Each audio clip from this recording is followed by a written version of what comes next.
Welcome, everyone. This is the Mobile Home Investing Lessons video podcast. We're talking mobile homes and lessons and first deals.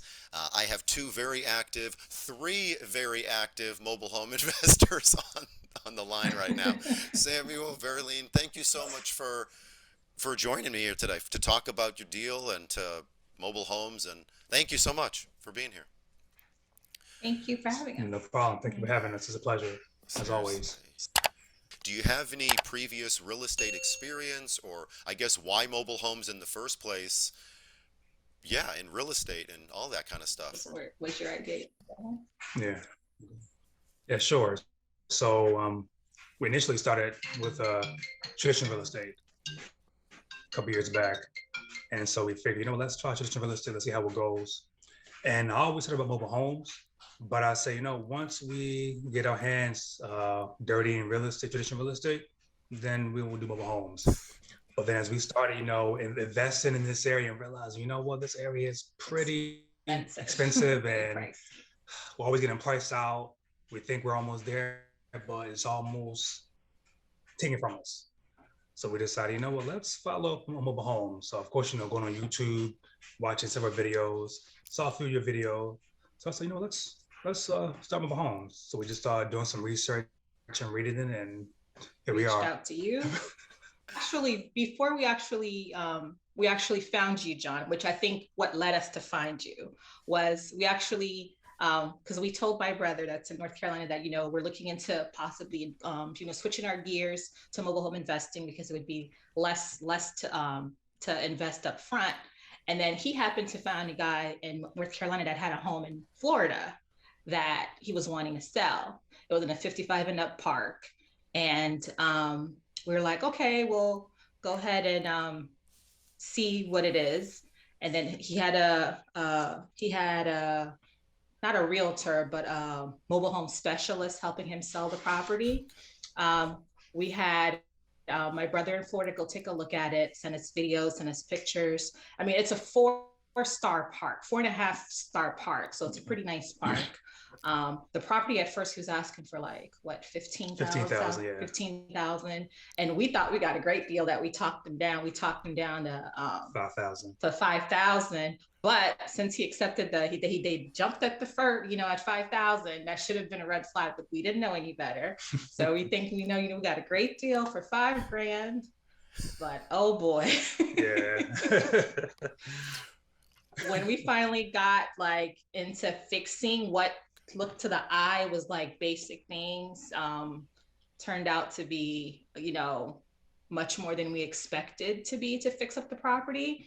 And then once the property was fixed up, listing it also because it was a 55 and up, and I guess the timing, and people being interested in purchasing, it was just our luck. So we actually we fixed it up. We were able to fix it up, put it on the market. Had the property manager list it and show it for us, and it actually sold in how long? It took a while. About 8 months. Yeah, sold in 8 months. So Months. mind you, the lot rent was pretty hefty Pretty expensive. because it is Florida and it's a 4.5 star park. So through that, we're like, okay, if we're gonna go this way, we need to get some type of mentorship. Somebody who knows what they're talking about, because we can't be, if you're investing to make money. So we can't just be going at this totally blindly. So, like Sam said, with research, we found out about you, and you had a lot of great reviews. So we reached out to you, and then you told us about the course, what it entailed, and then we were like, okay, yeah, we want to go ahead and forward. And then within being with following your course, and even not even getting through the course, but just following with you, and then the fact that you're very reachable. So every time we call, you answer, and then you're able to give us guidance on the question, on answers to our questions. So we started doing picket signs, and we found a property locally where we are because we wanted to be able to have eyes on our next property and not be out of state. We don't think we were ready for that yet. So we ended up finding a property. Somebody called through one of our picket signs. It was an older couple, um, and it's a nice park as well. Um, the management, not so nice, but we'll get there. So their story was basically they were older couple. The husband was he was physically he had physical issues, so they wanted to. Their daughter wanted them to move back in with them. So they were looking to sell their mobile home. So where I was, we called when she called. We're like, okay, I'm gonna go out. I went out and I looked at the property, and I mean, there was a lot of stuff in there. So they were definitely hoarders, but I could see like the property at the core it was a 3-2, based on the That's all right. based based on the park that it was in. You could tell it's a very nice park, and it still had really good bones. It wasn't an older home. It was year was it early 2000s. It's like a 2007. 2007. So it wasn't an old home. So it had a lot of really great potential. So of course, the first time I show up, I'm pretty nervous. I just try to like keep small talk. I used your lead sheet to kind of like guide me, to ask them questions in between, having small talk, to your checklist to see what I'm seeing that might need to get work done on, and just so I could come back and decide what we're gonna, give them an offer. So we did that. They were very nice. The couple, we hit it off. They really liked me. So we came back. We called you, and you were like, "So what numbers did we discuss?" We're like, "I didn't really discuss numbers." so, uh, so I was like, "Okay, yeah," So I looked all fixed up. I did see that there was like a good potential to see what I could, what I could throw at them, what numbers I could throw at them. So I called her the next day, and even though we got a good deal, the first number I threw, which I thought was like a low offer, she was happy because initially the park, when she was trying to sell, when she was telling them that she had interest to sell, they wanted her to just sign it over. So so needless to say, we offered I think 20K. She was like, "Yeah, I'll take it." I mean, I didn't, going from 0 to 20, I'll take it. So I think I kind of shot myself in the foot there, because I think we could have gotten it much lower. But anyways, we got it under contract for 20K. We didn't have to put any cash out up front. It was 90 days to be. We signed an agreement. She signed over the title, because we would have to do work to the property to be able to list it. So she did agree to sign over the title to us, and we agreed to pay her once the property was sold. We did a lot of testing. We posted, per John's guidance, we posted test ads on Craigslist and Facebook Marketplace to see reaction from people. So we started high, and then we would see what people were responding to, because we wanted to sell it for cash. So we started listing it like in the high 60s, because all fixed up, that property could have sold for probably would have sold like in the 70s, 80s, or 80s, all fixed up. Yeah. But you wouldn't get cash for that, because people don't have that kind of cash. So it ended up that 50,000 ended up to be a sweet spot. Once we, kept bringing it down at 50,000, we got a lot of people wanting interest to show the property. So we showed it. We probably showed it to maybe 10 people. Yeah, a lot of people I showed it to. And then you have people who will say, "Yeah, I want to see the property." They won't show up. You reach out to them. What happened? They say, "I don't know what happened. They just didn't show up." Yeah. So you have a lot of people who are flaky, but through all those no's, there's always one yes. And that's what we need, is a yes. So it worked out in our favor. Yeah. So we finally found someone that wanted to purchase it with cash. They were ready. Then of course we got another roadblock with getting them approved at the park. They were self-employed, so the park had an issue. I think the park, in all honesty, once we've actually found a buyer and we're sending the buyer to get approved, they kind of gave the buyer a hard time. It was kind of like a lot of back and forth. But again, with your guidance, you were like, okay, well, sometimes property managers could be, they're gatekeepers. So it's either they're with you or they're not. And so maybe try to reach out, because we're actually familiar with the management company. And we know the management company itself is investor friendly, but that particular park, they were just an outlier. It was just that particular park management. It was the So person. once we reached out a little bit of, it was the person. Right. Because she wanted the money. So once, exactly. Yeah, so it looks like that's because it looks like, because they even our the seller that wanted to purchase, they were telling them one story, and when we would call a checkup on the application, we did reach out to the management company, and then we kind of told them like, hey, we have a seller wanting to purchase the property. If not, then we're going to look into possibly, moving it. And we got a response right away. Right. It was like, oh, it took something that was dragging out for almost a month. All of a sudden, the seller was approved in a day. A month of going back and forth. A month back and forth. They were really patient. That buyer, like, kept on. What was the issue? They said because it was a great deal. Yeah, very good point. What did the manager want? You got to show this, you got to show that, you got to. What they were telling them is that because that they were self-employed, that they had to show, even though they were showing that they had to. They basically was trying to tell them that they couldn't be self-employed. They had to show, even though they had a proof of letter, they had to be almost basically like W-2. They had a notarized proof of letter, proof of income. They basically had everything, because I called myself to find out exactly what they needed, the steps, and then walk them through.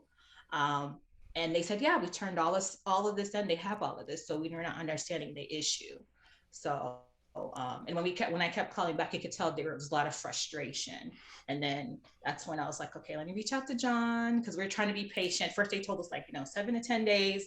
We gave the 10 days, called back, and they're like, well, the weekends don't count. And I'm like, okay. So needless to say, thank you for your guidance, because once we reached out to management via email, letting them know that we're going to move it. If we can't sell it, we're moving it. They quickly approved it. They quickly approved it and responded, and it was sold. What repairs did you do prior to showing it to folks? Yeah, what repairs did you make sure to do before showing it to people initially? So because that they were kind of like hoarders, there was a lot of stuff, and it was a pretty big trailer. It was a double wide 3x2. Yeah, double wide 3x2. 3 beds, 2 bed. So we had to pay junk removals. It was like about $1,100. Yeah, about $1,100. Yeah, he cleaned it up. 3 hours, he was done. I was like, wow. There was a lot of junk in there. A lot of junk. It was a lot of truckloads. Yeah, so he did in 3 hours. I was very surprised. Real surprised. Wow, for as much junk as that was. Yeah, there was a lot of junk in there. After the junk, did you find anything that was surprising? Extra holes or dead animals or something? There might have been a couple when there's a couple patchwork, which again teaches me that for next time to look a little bit more closely, because that could have been a negotiation point as well to explain a lower offer. So there was a couple. It wouldn't have been huge issues, but there were a couple holes if you looked closely. They were heavy smokers. So one of the rooms, the walls were really black. The floors were messed up. And the carpet had to be replaced. So yeah. Did you have the carpet removed while the guy was removing everything, or you kept the carpet in there while you were showing it? The carpet stayed. Everything in there stayed except for the junk. Yeah, everything in there. We had planned to remove the carpet. Yeah. We were planning on removing the carpet because initially when we were showing it, a lot of people were frightened by the sight of the carpet. It was worse than it looked worse than it was because they were hoarders and then really heavy smokers on top of that. So like, let's say like a brown carpet was like almost black now in certain areas where they spent most of their time. So we did hear a lot of that, but those would have been buyers that would have been like kind of like they needed it moving ready. Yes. Right. So the person we sold it to was there. He was a handyman himself. He fixes some stuff up. So when he saw it, he was like, this is not that much work. So it was him and his son and some people. They came, fixed it up, and I got some pictures a few weeks later, and it looked like night and day.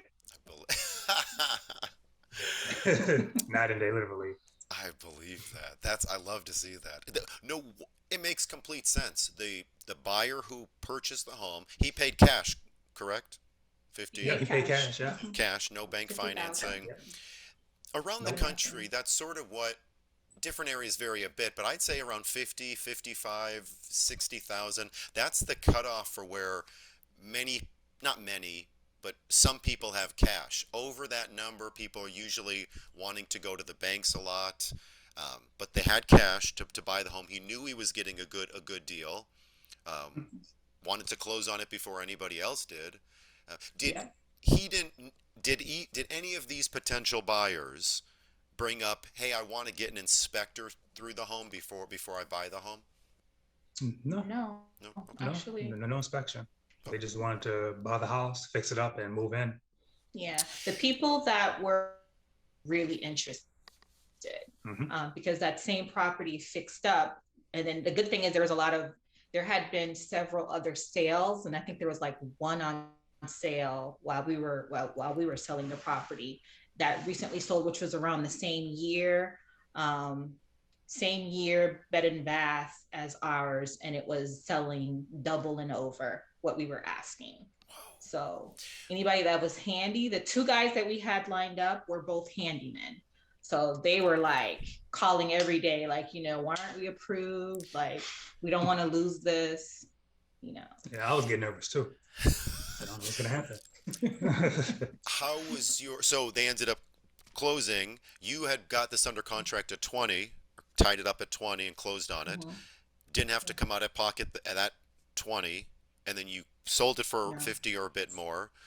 And did you have to split any of that 30 with the seller, or that was all profit for you? That was all.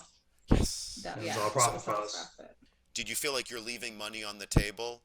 We wish we could sell it for 70 or 80 or 90 or 60, or what was your thought process like as you were trying to sell it? No, we I think our thought process were like, if we could sell it, we actually were willing to go down, because I mean, if you can make 5 to 10 grand without having to come out of pocket, that's still a good thing. So the fact that we were able to get that top 50 cash and not have to worry about either putting money in to rehab it, which we talked about our first experience, even though we learned from that, not having to put money in it, and then you get it under contract and you're making, what is it, a $30,000 spread? I mean, I don't know where else you can do that. Yeah, so that's pretty much it.